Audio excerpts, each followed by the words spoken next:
Ayb sendami, ayb mendami endi yor degan ashula bor. O'shandan bo'ldi deb bizani ishimizda mana hozir bo'lni epoksiklarini qilib, tayyor qilib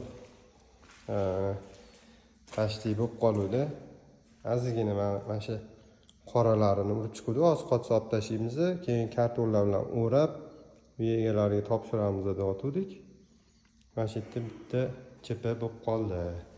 Mana shu kafilimiz mana ko'ryaptim.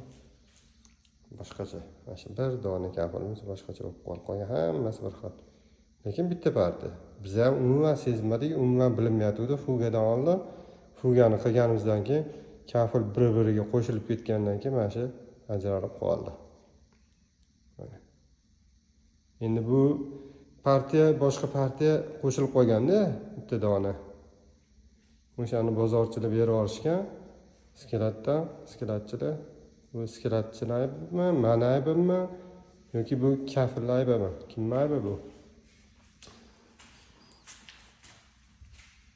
Mana bu yerda unaqa narsa yo'q. Bir xil.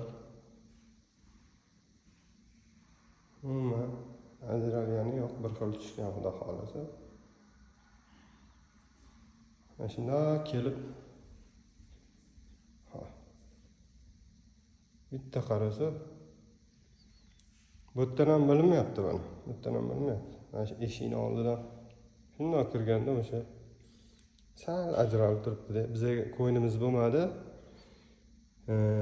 Endi buni alishtirib to'g'rilab ketamiz. Ertaga masalan karton yopib yuborsak ham bo'ladi. Bir xil shunaqa qilish mumkin. Endi bizda unaqa narsa yo'q. Alishtirib beramiz. Qiyinchilik bo'lsa ham, boshqa bo'lsa ham ishimizni halollab egalariga topshirib, chiroyli qilib, ertaga ko'ngil xotirjam bo'lib chiqib ketamiz bu yerdan. Xudo xolasa, rizochilik bilan.